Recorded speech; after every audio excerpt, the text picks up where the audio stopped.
Tonight, the incredible story of how detectives solved an horrific double murder they didn't even know had happened. It began with the discovery of a woman's bones in bushland south of Sydney. But police had no idea who the victim was. For 5 years, she remained anonymous. Then another chance find, seemingly unrelated, 1,000 kilometres away in outback South Australia. In a suitcase found by the side of a remote highway, more bones. This time, an infant girl. But again, police were clueless about her identity. It took even more coincidence before there was a tragic breakthrough. The two victims were mother and daughter, murdered by one of the most evil monsters Australia has known.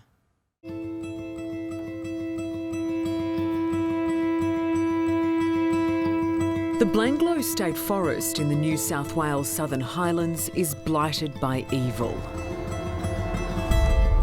Ivan Milat, the backpacker serial killer, made this place infamous. One by one, the bodies were discovered. But he wasn't the only murderer who used it as a dumping ground.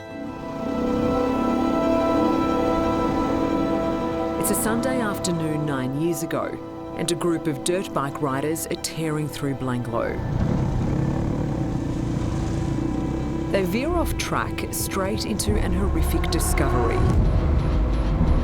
The remains of a young woman scattered in the bush.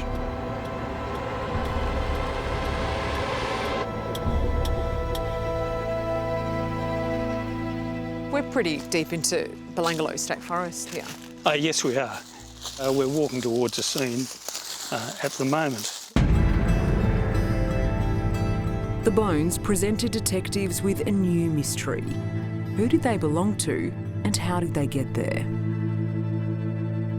These were the actions of a killer who was going to hide what he did, but at the same time appeared to enjoy the notoriety of it.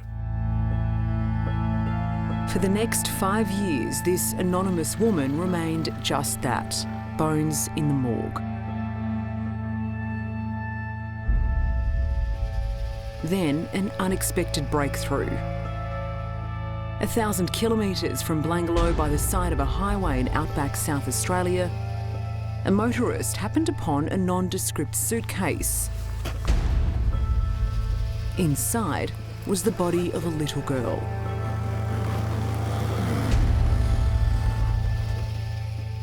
I've seen some pretty notorious murders over my time and violence, but really this takes a cake.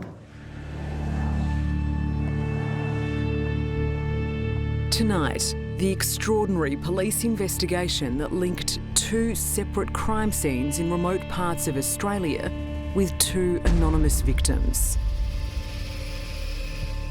How detectives worked out it was all one crime, the callous murder of a mother and her baby daughter by a monster who thought he'd gotten away with it.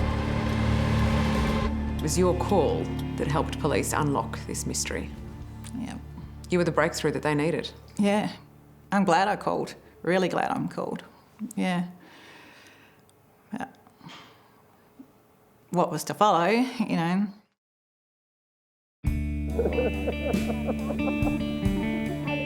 Carly Pearce-Stevenson grew up in Alice Springs surrounded by loving family, Carly, including cousin Samantha and Aunt Sharon. It was the perfect place for the 20-year-old single mum to raise her 2-year-old daughter Candice, or Candles as she was affectionately known. She was a great mum right from the very beginning. She loved Candice. As soon as she was born, she was like, oh, look at this beautiful baby. This is my baby. I did this. And she had a heart of gold. they were beautiful. If Carly had a fault, it was that she was too trusting. It was a flaw the man she'd fallen for, Daniel Holdham, was about to exploit. Right from the start, Carly's friend Tanya Webber thought something wasn't quite right. Carly introduced me to him and he shook my hand. Nice to meet you. He didn't really look me in the eye. Nothing really stood out, except for I looked a lot older, and we sort of wondered what Carly was doing with him. What was your gut feeling? Didn't like him. No, didn't like him at all.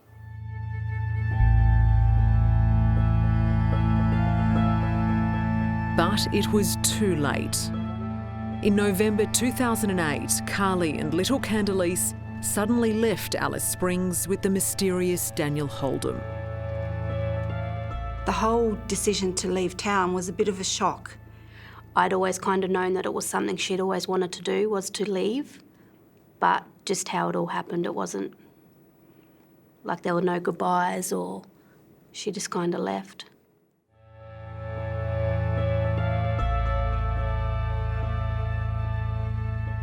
How long was it before you next heard from Carly? About a week or a week and a half after she left, she rang me up. She was crying. She just said to me that she thought she'd fucked up. She wanted to come home by the sounds of things. And I said, well, I can book a flight, I can pay for a flight, do you have money? No, it's okay. And by the end of the conversation, she was sort of back to her giggly, laughing self. So I didn't think too much more of it.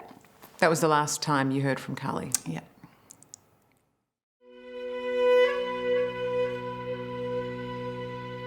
As the weeks turned to months, Carly became a stranger to those she left behind.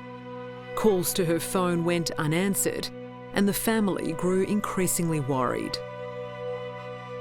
At the end of 2009, a year after Carly and Candice had set off with Daniel Holdom, and the last time they'd been seen, Tanya Webber and Carly's mum Colleen went to the police. A few days after Carly and Candice were reported missing, police reached Daniel Holdom, who told them the mother and daughter had moved to Queensland and he was no longer in contact with them. At the same time, police noticed Carly's bank account was still being accessed. Then, after months of not hearing from her, Carly's mother suddenly received a text message from her phone number saying she was okay.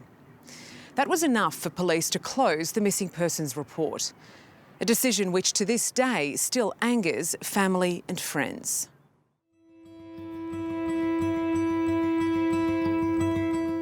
It shouldn't have been pulled, you know. We don't know if they'd actually seen Carly, viewed Carly. You know, on reflection, did they actually see her? Obviously not. Police hadn't seen Carly or Candice because just weeks into their road trip, Daniel Holdom had murdered them both. He'd taken Carly to the Bushland State Forest where he sexually abused and killed her, taking photos after he dumped her body, keeping them on his camera for years. A few days later, he murdered Candice and put her tiny body in a suitcase, eventually leaving it by the side of an outback road.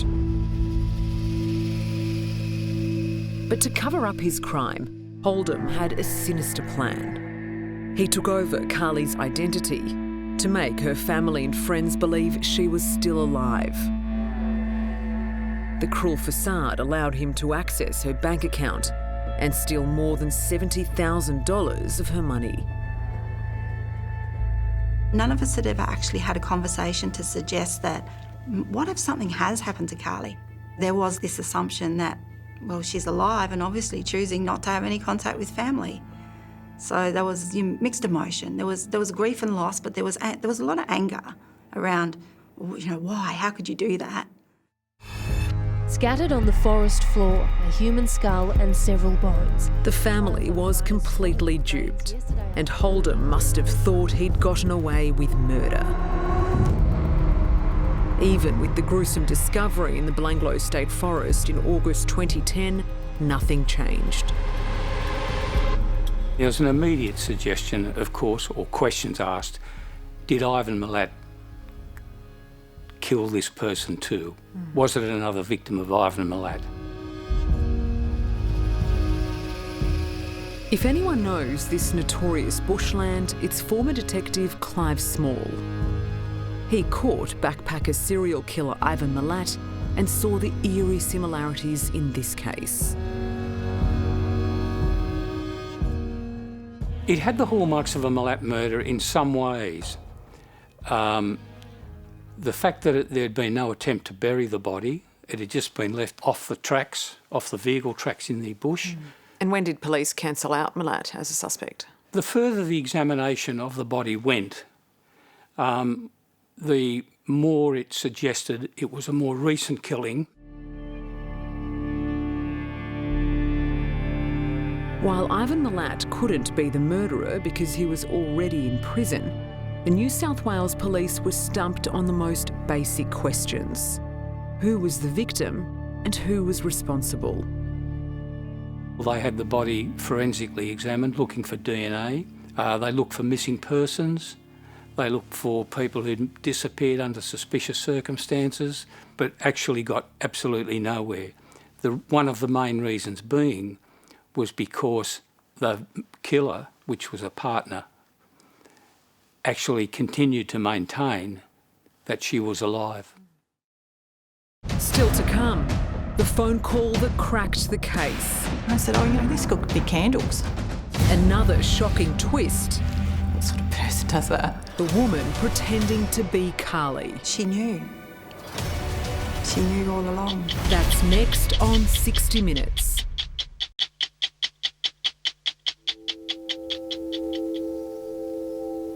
Held within my hands were her remains, and someone out there thought she was still alive in someone else's mind. Susan Hayes is a facial anthropologist. Her skill is helping to identify human bones. And that's why the New South Wales police turned to her after they discovered the remains of a young woman in the Blanglo State Forest. To find answers, she used the bones to develop a visual representation of the anonymous victim.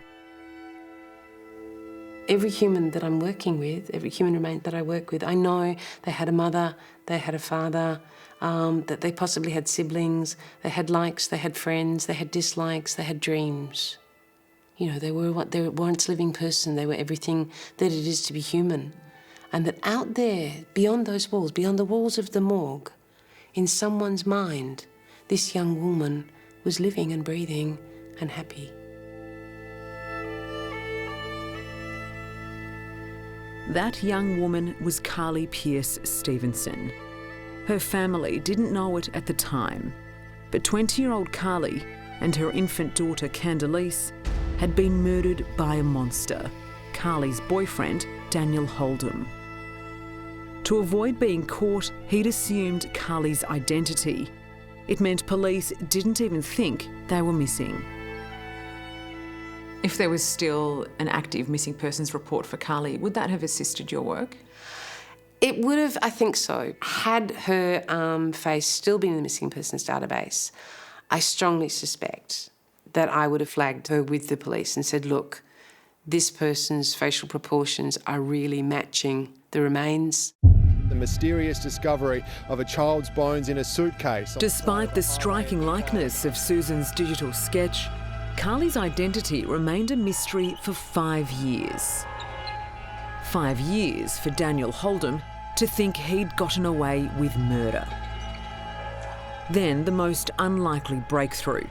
On a remote South Australian highway, 1,000 kilometres from the bones in Belanglo. It's quite surprising when you see a road like this, yet you go for quite large distances without seeing any other cars or vehicles. In July 2015, a passing motorist found an abandoned suitcase on the Karoonda Highway near the tiny town of Wanaka. In it, he found a child's skeleton. That was just here? It was just here, yes. Where the suitcase was found. Former detective Clive Small says this is one of the most horrific murder cases Australia has ever seen. I'm sure that even the police would not have expected to find what they did when they came here and inspected the findings and the body. They couldn't have expected to find the near-complete skeleton of a young child. No, and the lack of information they had with it would have caused a very substantial South Australian inquiry that went on.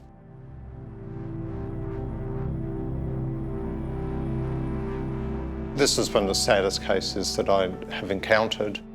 I've never, ever experienced the sort of outpouring of emotion that I did during this particular case. The thought of a toddler discarded by the side of the road like a piece of rubbish still disturbs Michael O'Connell. He's the former Commissioner for Victims' Rights in South Australia and worked closely with police as they attempted to find out who the little girl was. It was emotionally charging for them, and some of the police officers spent hours upon hours trying to, for instance, identify pieces of cloth by going through pages and pages of catalogues of junk mail.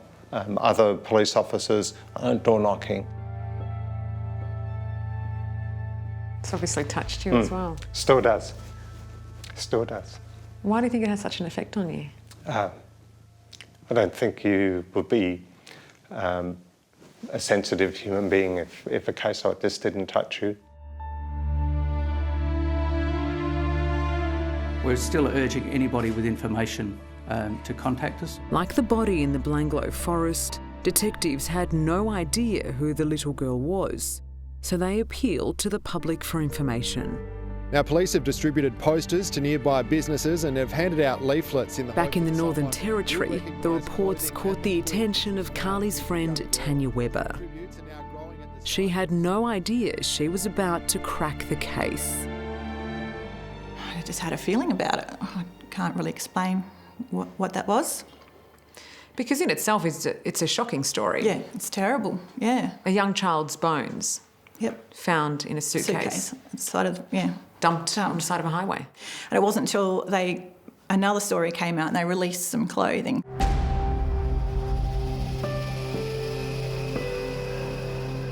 And for some reason it attracted my interest again.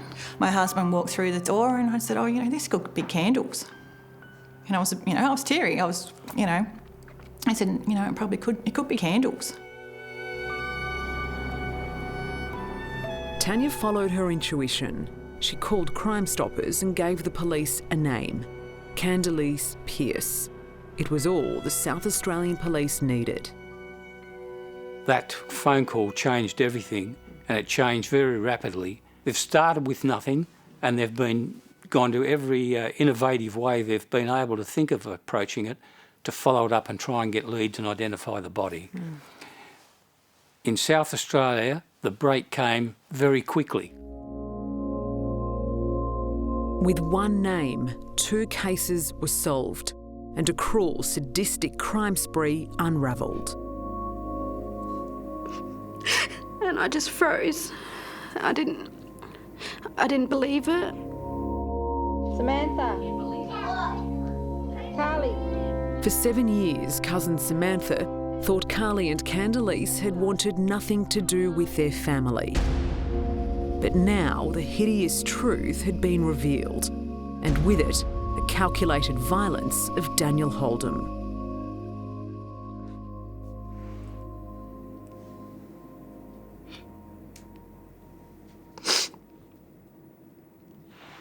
I just didn't want it to be real. I didn't believe it. But it was heartbreaking. Still heartbreaking today.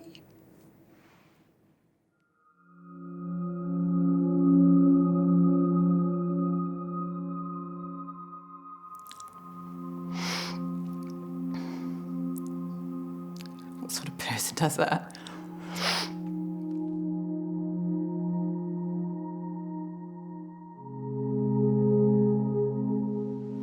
When police finally identified Carly and Candace, it was easy for them to also identify Daniel Holdom. Easier still to find him. He was already in jail, serving time for sexually assaulting a 9-year-old girl. The then 41-year-old had an appalling rap sheet. which included a series of violent acts against women. It's about him feeling he was in some ways like Malat, not the same, but some ways, where he felt all that activity was about him being in control. I'm the boss, I'm in control. I can fool everyone. Oldham's former girlfriend... But bizarrely, detectives discovered one more twist in this case. Back in April 2008, 6 months before he murdered Carly and Candelise, Oldham had been the driver in a high-speed car crash that left his then-girlfriend, Hazel Passmore, in a wheelchair and tragically killed her 2 children. But despite her injuries and the heartache he caused her, Hazel, are you going to the police? Hazel and Oldham had reunited after the murders.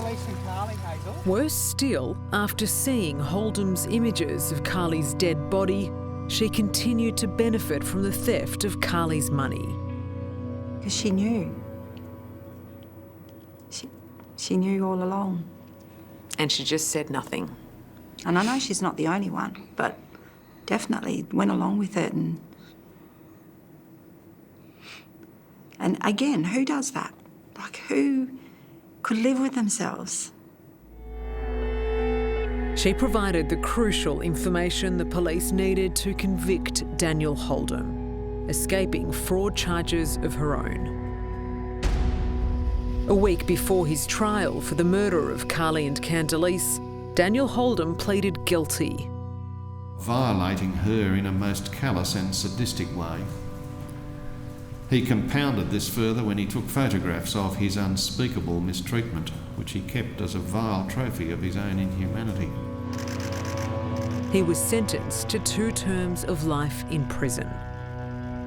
No surprise, he has never shown any remorse. This man not only took one human being's life, but he took 2, a mother, a child, 2. He stole their lives and he stole the opportunities that the family had to share those lives with them. And he did it in an abhorrent way. Just the lowest of the low. The lowest of the low is kind words, in my view. Coming up... I'm not asking you, I'm telling you. You do exactly what I say. Madman Charles Manson. Ready to die for Charlie? And his harem of killers. He just plucked them off a tree. Hello. 50 years on... Did you think that Charles Manson was Jesus? We listened to everything he said like it was gospel. The crime that still haunts Hollywood. You're just completely stabbed, stabbed and stabbed and stabbed. And now one of them could be released. I believe an eye for an eye, a tooth for a tooth. That's next on 60 Minutes. Hello, I'm Sarah Arbo. Thanks for watching. To keep up with the latest from 60 Minutes Australia, make sure you subscribe to our channel. You can also download the 9Now app for full episodes and other exclusive 60 Minutes content.